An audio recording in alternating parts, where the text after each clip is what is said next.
che onda successo arriva las manos caballo moreno penetra tu.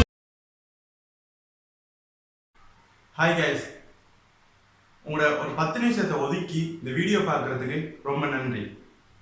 நமக்கு தெரியும் corona வந்து கிட்டத்தட்ட 1.5 வருஷம் ஆயிடுச்சு. கொரோனாவால நாம் நிறைய மக்களை இழந்துட்டோம். நிறைய மருந்து கொரோனாக்கான மருந்து வந்ததுக்கு பிறகும் நாம இன்னும் மக்களை இழந்துட்டு தான் இருக்கோம்.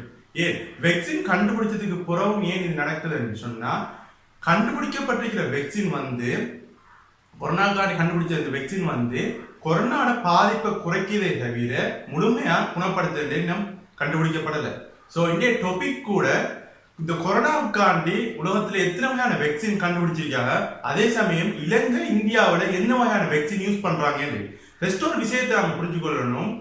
என்னதான் நாம யூடியூப்ல ஒரு வீடியோ பார்த்தாலும் சரி, ஃபேஸ்புக்ல வர மெசேஜஸ் பார்த்தாலும் சரி, வாட்ஸ்அப்ல வர ஃபார்வர்ட் மெசேஜ் பார்த்தாலும் சரி, எதையும் முழுமையா நம்பாதீங்க. இந்த கொரோனாவால ஒரு விஷயத்தை நீங்க நம்பணும்னு சொன்னா 2 பேரை மட்டும் நம்புங்க. ஃபர்ஸ்ட் நம்ப வேண்டிய ஒரு ஆள் வந்து WHO, உலக சுகாதார தாபனத்துல ஒபிஷியல் வெப்சைட்ல என்னத்தை போட்டிருக்காங்களோ அது 100% உண்மையா இருக்கும். ரெண்டாவது பார்க்க வேண்டியது இந்த கொரோனாவுக்காண்டி கவர்மெண்டால அந்தந்த நாட்டு கவர்மெண்டால ஒபிஷியல் அறிகிற வெப்சைட். அந்த வெப்சைட்ல நம்ம போனோம்னா சுல்லியமான தகவலை எடுத்துக்கொள்ளலாம். அதை தவிர்த்து நம்ம ஃபேஸ்புக்கோ இந்த வாட்ஸ்அப் இந்த யூடியூப் ட்விட்டர்ல வார நியூஸை நம்பி எந்த ஒரு விஷயத்தையும் நீங்க முடிவெடுக்காதீங்க.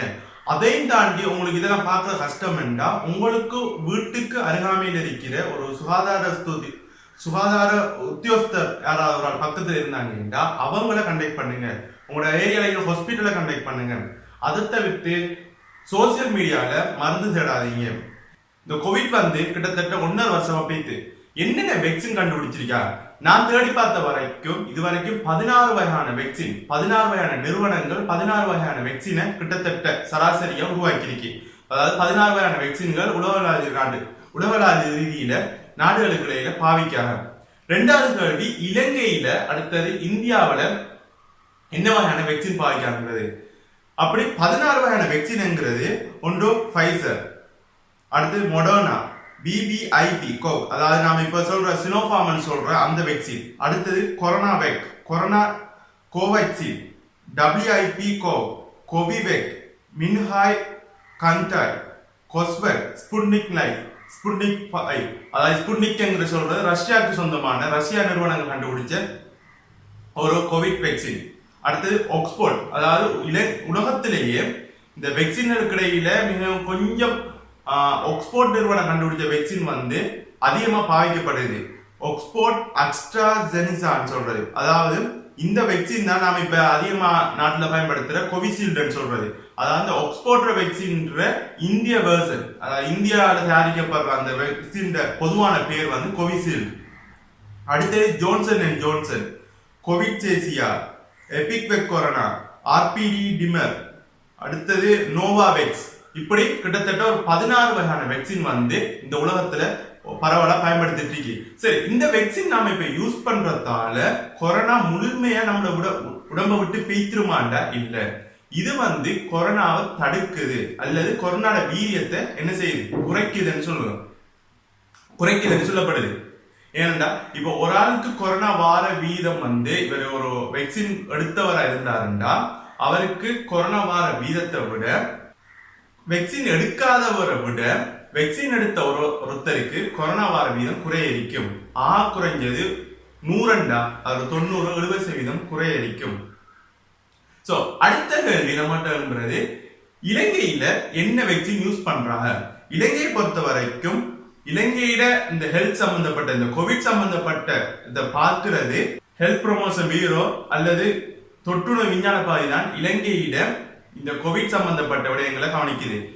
நமக்கு ஒரு விஷயம் தேவை, நமக்கு இந்த கொரோனா பத்தி ஒரு முக்கியமான விடயம் தேவை, இல்லாட்டி என்னென்ன வெக்சின் யூஸ் பண்றாங்கன்னு ஒபிஷியலா ஒரு தகவலை பார்க்க போனா நீங்க போக வேண்டிய ஒரே வெப்சைட் தொற்றுநோய் விஞ்ஞான பிரிவு www.epid.government.gov.lk,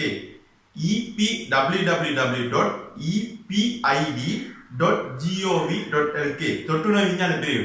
இங்க போனீங்கன்னா என்னென்ன வெக்சின் யூஸ் பண்றாங்க, என்ன எவ்வளவு காலத்துக்கு எவ்வளவு பேருக்கு கொரோனா வந்திருக்கு, அதோட எத்தனை பேருக்கு பாதிப்பிலிருந்து மீன்பிடிக்காக எங்கெங்க கொரோனா வாட்டிருக்குன்னு சொல்லி துல்லியமான தகவலை அறிஞ்சு கொள்ளலாம்.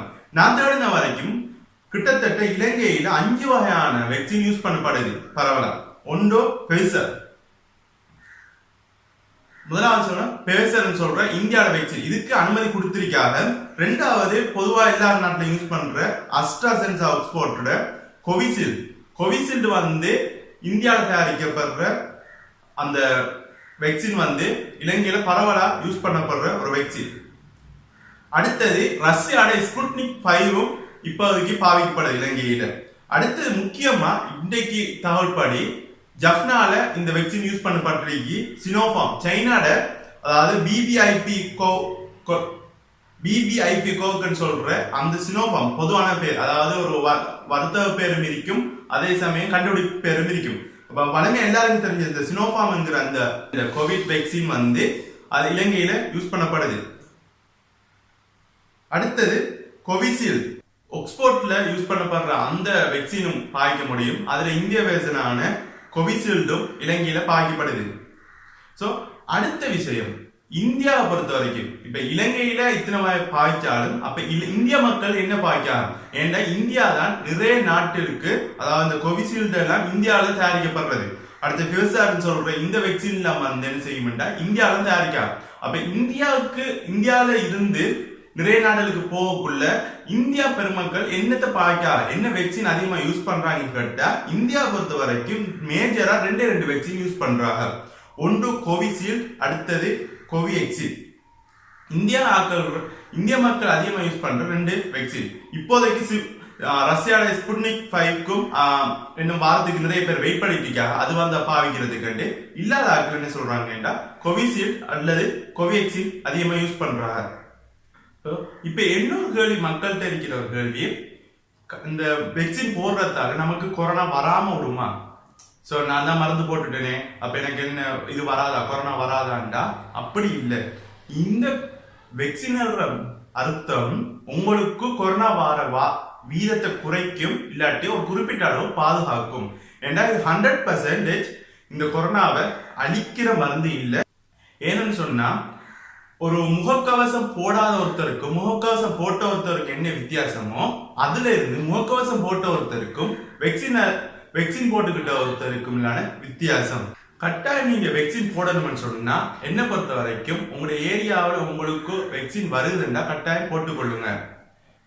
ஏன்னா ஒரு ஆள் நீங்க வேக்சின் போடாம இருந்தா உங்களுக்கு கொரோனா வரும்ங்கிறது 100% இருந்தா வேக்சின் போட்டா அதோட பாதிப்பு கொஞ்சமாவது குறையும். சரி, நான் வேக்சின் போட்டுக்கிட்டேனே அப்ப நான் வளமையா தெரியலாமான்னு கேட்டா இல்ல.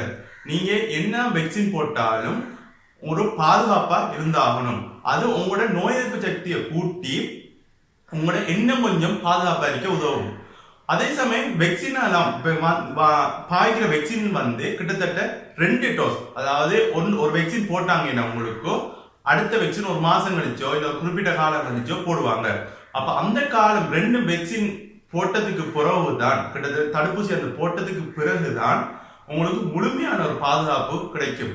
அது வரைக்கும் நீங்க வளமையா நீங்க என்னத்தை பின்பற்றி வந்தீங்களோ, என்ன மாதிரியான பாதுகாப்பை நீங்க எடுத்துக்கொண்டீங்களோ அந்த பாதுகாப்பு வளையத்தில் இருக்கிறது தான் உங்களுக்கு சேஃப். இப்ப இலங்கையை பொறுத்த வரைக்கும் நீங்க இந்த கோவிட் வேக்சின் போட்டுக்கொள்ளணும்னு சொன்னா நீங்க போக வேண்டிய இடம் பக்கத்துல இருக்கிற எம்ஓஹெச்சுக்கு போனீங்கன்னாலோ இல்ல பக்கத்துல இருக்கிற ஹாஸ்பிட்டலுக்கு போனீங்கன்னாலோ இந்த டீடைல்ஸ் எடுக்கலாம். அப்படி இல்லாட்டி இலங்கையில் என்னென்ன வகையான இந்த கோவிட் வேக்சின் போடுறாங்க, எங்கெங்க போனா என்னென்ன வேக்சின் யூஸ் பண்ணலாம், எந்தெந்த பிரதேசத்துல இந்த வேக்சின்களுக்கு எந்தெந்த காரியாலயம் இருக்கு. இப்ப நீங்க ஒரு வேக்சின் போடுறோம், நாம வச்சுக்கொள்ளும், அதாவது ஸ்புட்னிக் 5 போடுறோம்னு சொன்னா அந்த வேக்சினுக்கு எப்படி நடந்து கொள்ளணும், நம்ம என்னென்ன சாப்பிடலாம், எங்க அதுக்குரிய வசதிகள் இருக்குன்னு சொல்லி எல்லா தகவலும் நான் மேலே சொன்னேன். மேலே சொன்ன அந்த வெப்சைட்டுக்குள்ள போனீங்கன்னா பார்க்கலாம். அதாவது தொற்று நோய் விஞ்ஞான பிரிவு epid.com.lk வெப்சைட்டுக்குள்ள போனாலே மேல டீடைல்ஸ் பார்க்கலாம். அப்படி இல்லாட்டி பக்கத்துல இருக்கிற எம்ஓஹெச் ஆபீஸுக்குள்ள போனாலோ இல்லை பக்கத்துல ஹாஸ்பிட்டல்ல போனாலோ இதை பத்திய டீடைல்ஸ் கூட நாம பெற்றுக்கொள்ள முடியும். ஸோ எல்லாரும் சேர்ந்தா மட்டும்தான் இந்த கொரோனாவை உலகத்துல இருந்து அனுப்ப முடியும். நாம எந்த அளவுக்கு நம்மளை பாதுகாக்கமோ அதே சமயம் நம்மளோட குடும்பத்தை பாதுகாக்கிறது நம்மளோட பொறுப்பு. ஸோ நீங்க உங்களை பாதுகாத்து அதே சமயம் நம்மளோட குடும்பத்தையும் பாதுகாப்போம். இந்த வீடியோவை பொறுமையா கடைசி வரைக்கும் பார்த்த எல்லாருக்கும் ரொம்ப நன்றி. இன்னொரு வீடியோவில் சந்திக்கேன். பாய்.